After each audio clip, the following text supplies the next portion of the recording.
Hello and welcome to episode 74 of When the Flames Go Up, the ATFC podcast. Back to doing intros. Last week was a little blip because there was genuinely too much content. It could have been a 3-hour episode if we had the time. So I didn't want to add any more to it. But this week, I'll just intro what we're going to see because it's the first episode under John Coleman, Aldershot's new manager, and CJ and Julian are on the pod to discuss that, the loss away at Scunthorpe, and look ahead to Weston Mare in the FA Cup at the weekend. Bring it on. Enjoy the episode. If you want to get in touch, email the pod, atfcpodcast@gmail.com. And all that remains to say is up the shots. So the shots are now under the stewardship of John Coleman. Over 1,000 matches managing Accrington Stanley, most applicable to Shots fans. We've crossed him many times while he was managing Accrington. I think once or twice when he was at Rochdale for a year. He's most recently come from Waterford, left them on the 28th of September. But now 27th of October, a month has passed, and he's now Aldershot Town's next manager. In his two spells at Accrington, first one over 12 years, which is a mental time to take charge of a team. Took them from the Northern Premier League, First Division, all the way to the Football League, with 3 promotions and the Nationwide Conference title in 2005-06. And then he came back there and then managed for nearly 10 years in the second stint, reaching the League Two playoffs and then the League Two title in 2017-18. As I mentioned, he's also managed Rochdale, Southport, Sligo Rovers, Gillingham, and Waterford most recently. And I guess we've got to start there. That's the appointment. CJ, I'll come to you first. Your initial thoughts on John Coleman as Aldershot's new boss? I mean, ultimately, with what's available to us, I think it's probably a good appointment. It's a senior head that can steer the ship in the right direction. It was interesting. I was just looking at like Gillingham fans' reactions after he was potted from there, and they said he did. It was a short-term appointment he did what was exactly what was needed, was steer the ship in a direction away from trouble. Whether this is a good long-term appointment, I think time will tell. I don't think the club have actually stated what contract he's got, so I think it's a step-by-step process. Get it safe and then go from there. Really, it'll be interesting. We were just talking about his style of play, whether obviously he talks about attacking front foot, pressing football. Whether we see that or not, I don't know. In the early days, it might be more pragmatic in terms of get it in the other half and make the other teams defend early doors. I think it'll be a very different approach to Tommy. I think we'll be a bit more of a balanced team rather than all out attack and hope we can defend. Uh, it'll be interesting. He mentioned obviously 1 or 2 appointment signings. It'll be interesting to see what sort of signings they look like. I think we'll see some senior heads come in rather than young bodies. I think we've got enough young bodies in the building. I think a couple of boys in their 30s or late 20s who have been around the block a bit will probably appear. Overall, it's obviously the interview we were just saying it was probably a bit underwhelming. It is obviously his third club this year. But I think time will tell. I'm not negative about it. It's always got to be a positive spin we have to have. It's a new manager. We have to back him at the end of the day. He's ours. So yeah, I think time will tell. The experience, obviously, you just reeled off about 100 years of experience there for a bloke who's been around a long time. We were just saying before the call. I think he won our league when I was about 7 or 8, and I'm 28 now. So. Um, Hopefully, he was talking about promotion in the long term and getting us into the football league in the interview. Obviously, short term was to stay up and survive. So, look, he's saying the right things. It's just whether we can do it on the pitch. Yeah, absolutely. I guess that maybe mirrors the mantra, or maybe what's been passed from above. We've gone now from Widrington obviously came in with 6 games to go in that season. Obviously, he wasn't able to imprint his style completely, but he had time to then go forward and look further up and look towards uh, the football league and mentioning promotion potentially, and also the attacking football, which is quite interesting. I mean, since I grew up around Waddock teams that are always attacking on the front foot, but it seems now maybe we are deciding that's like our way in quote marks, which is quite nice to see because I mean I love attacking football, and if you look at John Coleman's like the top goal scorers in the seasons that John Coleman's managed some of his teams, you've got like Paul Mullen, Billy Key, Patrick Almond, who've always been like the strikers that always like I hated playing against them because they'd always bully you, score two, get an away win or something. So yeah, I'm hoping because you need a good manager to be a good goal scorer, and he was a goal scorer. So fingers crossed we can have our 20 goal a season striker in the next couple of years. So that's my main hope. Julian, I'll come to you next. Your thoughts on John Coleman? Yeah, I will. I felt a little bit sort of like the interview was a bit subdued. I guess I was hoping for a little bit more, perhaps a little bit more passion. But as CJ pointed out, he's had a tough time this year with his third job appointment, and I think you said, Will, earlier on before we came on air that he was on holiday, so probably still got holiday blues, as it were. But no, the interview for me was quite interesting in that he mentioned, his words were honest, togetherness, minimum standards, respect, those sorts of words, and a work ethic. And it came across really clearly to me that those minimum standards were, if you're not doing this, that, and the other, then almost don't bother, don't turn up. So I think he's going to be really big on those minimum standards. And for me, again, I don't know whether this is just me or not, but it doesn't sound like a Josh Barrett team. I can't see how he's going to fit in to this. So is Josh Barrett going to be on his way? Well, only time will tell on that one.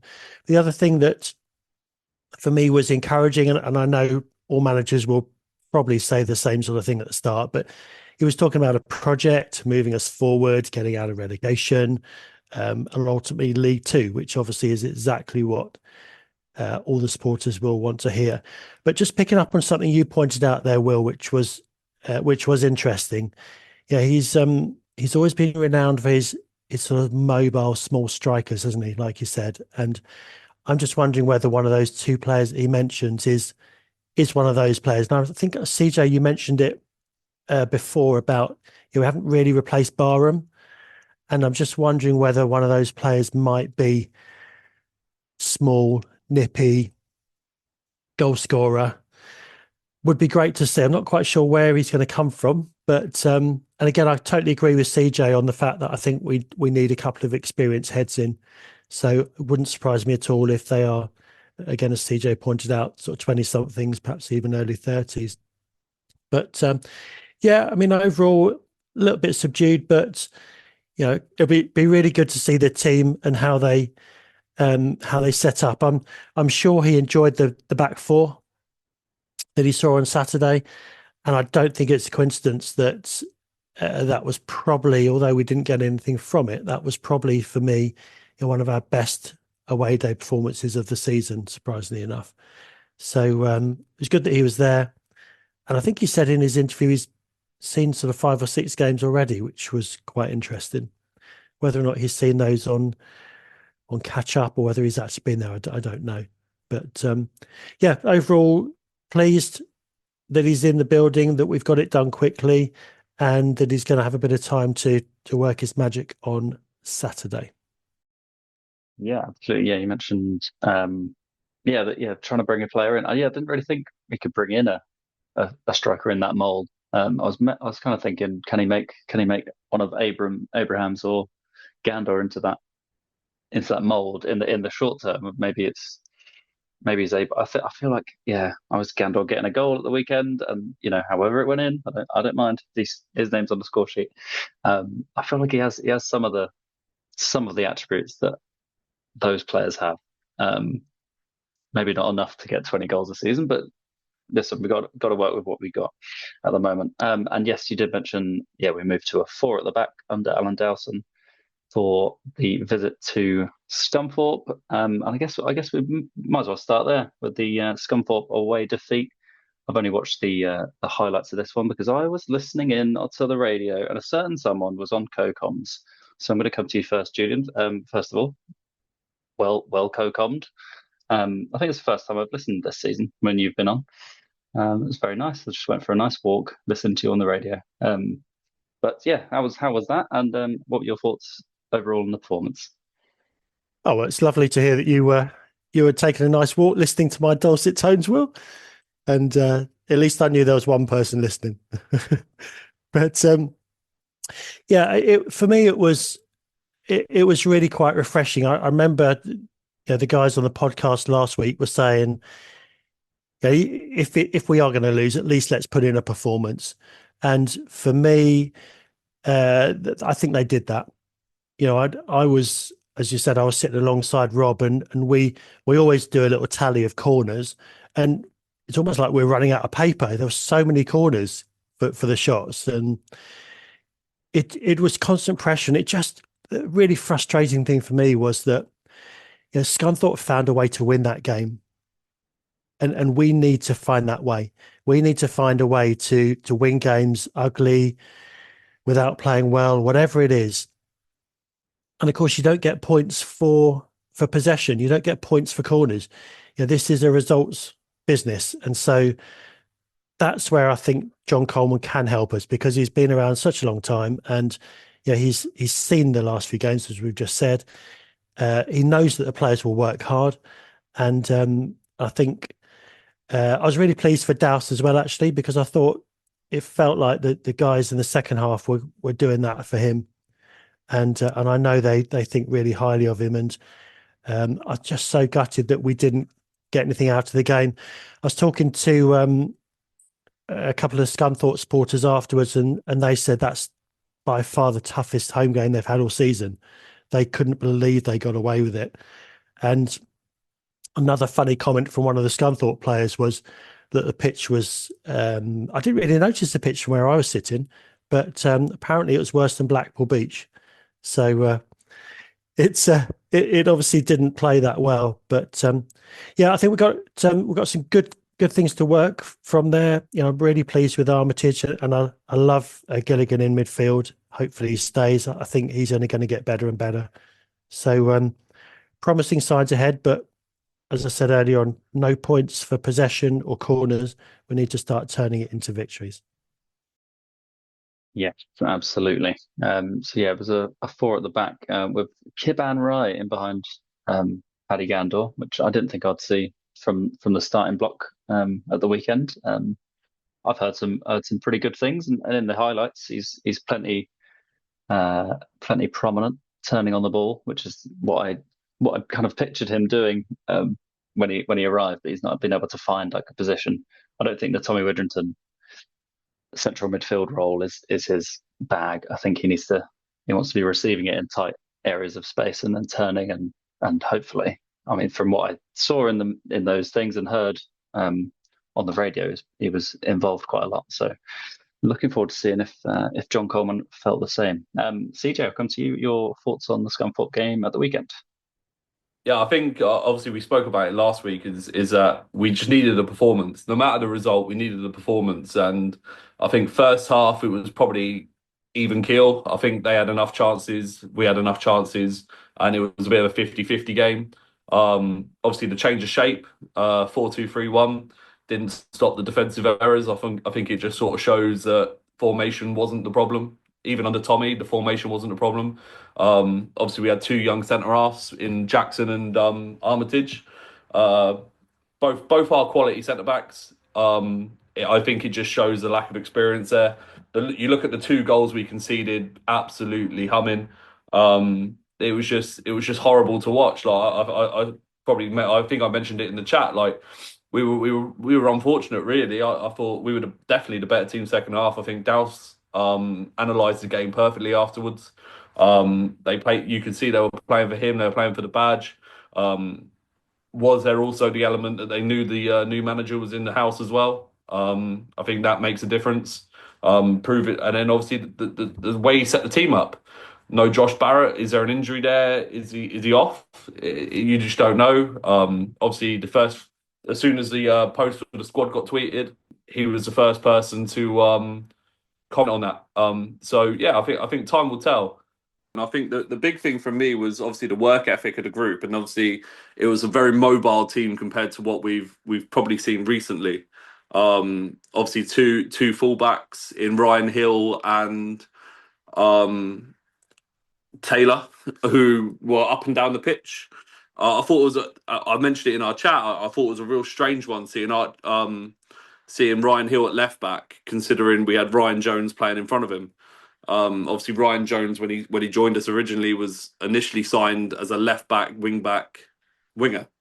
So and a natural left footer. So I thought it was strange seeing Ryan Hill starting behind him, but ultimately it worked. They both had moments where they switched roles and stuff like that. Whether that's the long-term plan, I hope not, because Ryan Hill is better suited in a more attacking position, more attacking role. He's one of our top scorers this season.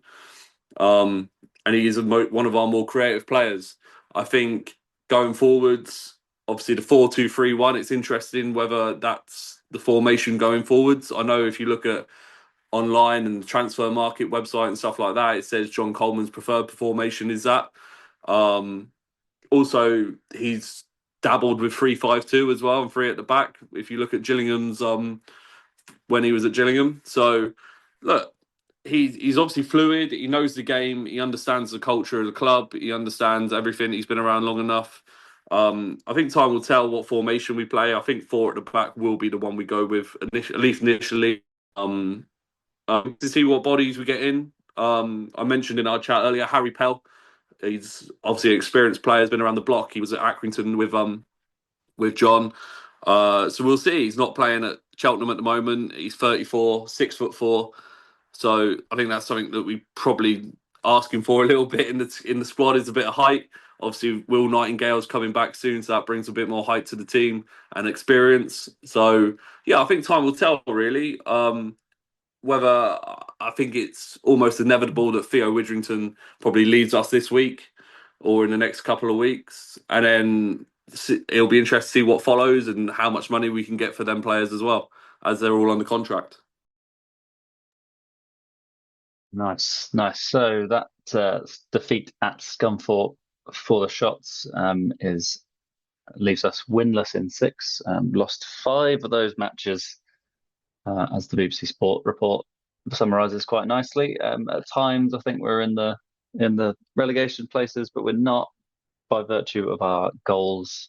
We're five goals ahead of Braintree in 21st place. Below them, Truro, Morecambe, Sutton.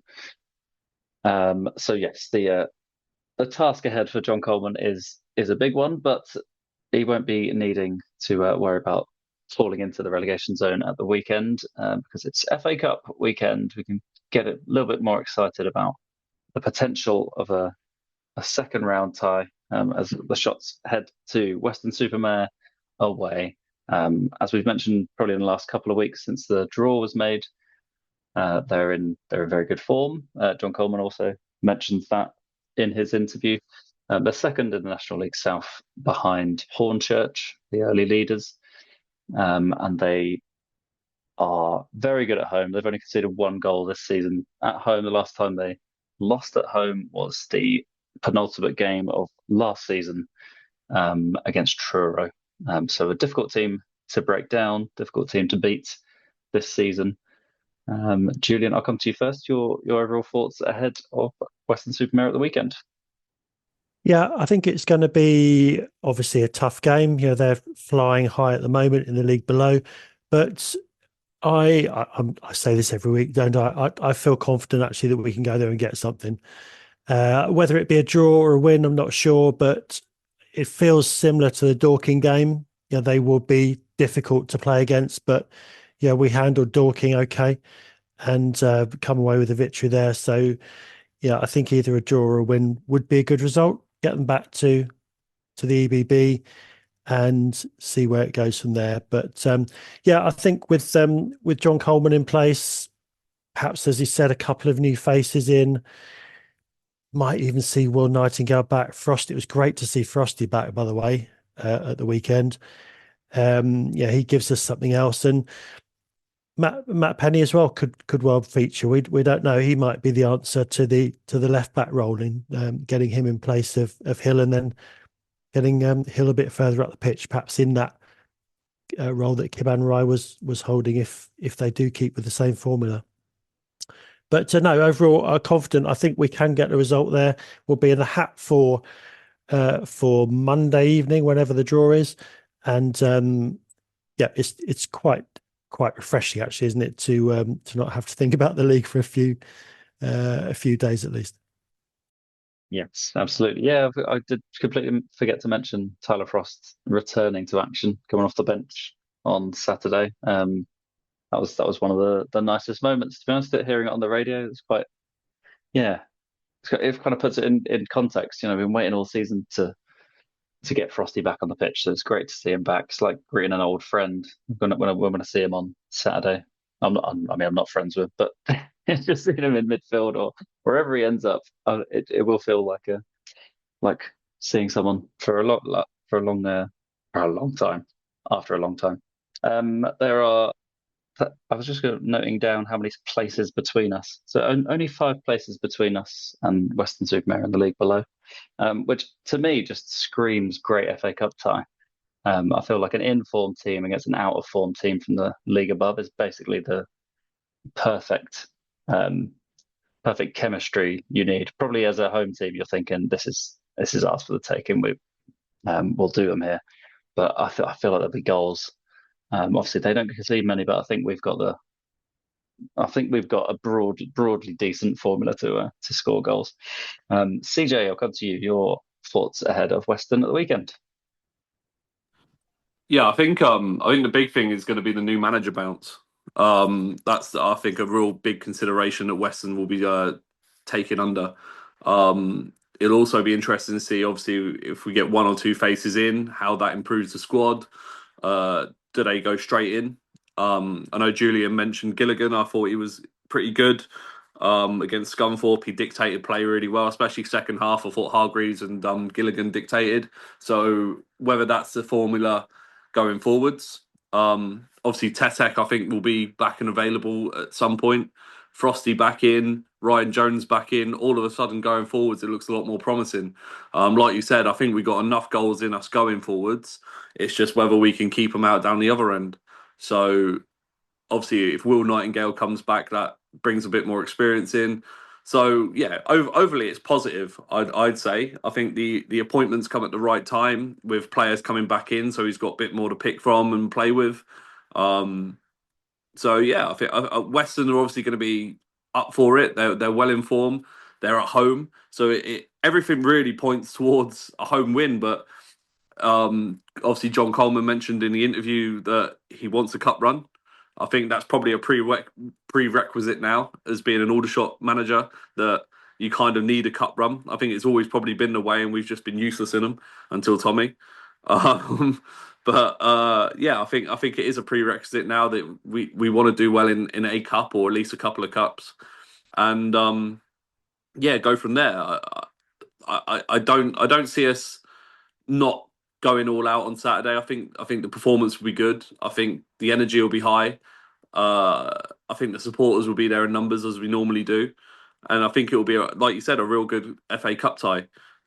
Weston will be probably favourites if on the bookmakers, I reckon, with the home tie, with them not conceding many goals, and us being completely out of form. And like you say, 5 places between us isn't much. Like, there was probably a bigger gap between us and Scunthorpe on the weekend. So in terms of places, hopefully the performance rivals the Scunthorpe game. I think if we do, I think Weston will probably struggle to keep up with us. So yeah, look, it's always exciting with a new manager. So we'll see. Like, that's the only way we can judge it, and I don't think we can judge this weekend on John Coleman's style of play. I think it will. Again, like we spoke about it last week.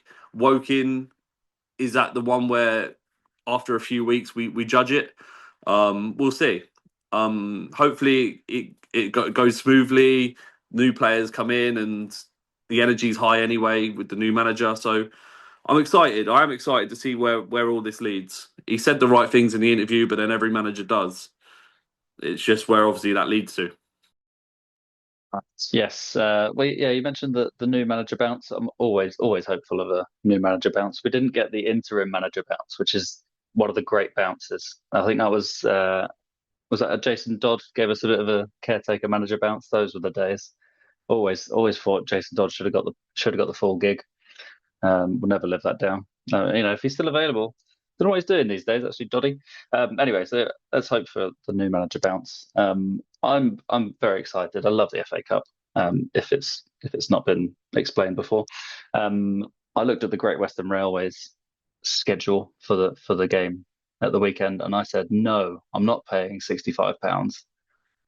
So it does mean a very early morning to get a bus to Bristol and then the train from Bristol to Weston-super-Mare. But I'm going to do it to be part of the 500 or so, I imagine. Let's see the shots scrape a 1-0 away. Hadi Gandor deflected shot. So that's my prediction. Julian, what are you predicting? You said draw or win. So I mean, stake a claim. Well, all the games this season seem to be 3-2, don't they? So I don't know. I think it'll be 2-2 draw. 2-2 draw. There you go. 2 Hadi Gandor deflected shots. That's it. That's what I like to hear. Gandor on his way back. CJ, go on. Get your hands off your head. Give us a prediction and a Gandor prediction. Actually, go on. I reckon 2-1 shots. Thomas and Gandor. Go on, just to stay in the rhythm of things. Love Gandor off his backside. Perfect. Right. Well, I mean, I'm not sure if we'll be back before the Boreham Wood game, which I've only just realised is around the corner on that Tuesday night. Maybe we'll get one in before then. Because let's just ignore the league for a bit, unless the bounce. We won't if it's a 2-2 draw. Well, I don't know, because would it be like the weekend, the week after, won't it?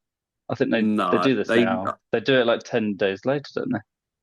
Oh, well, if that's the case, then yeah, but yeah, I think so. Which is annoying. It shouldn't happen like that. If there's a replay, it should be happening immediately. But yeah. Anyway, that's probably enough for this week. After last week's giant episode, go back and have a listen. We'll be back again next week. Thank you, Julian, and thank you, CJ. Cheers, Will. No problem. Enjoyed it. Cheers, boys.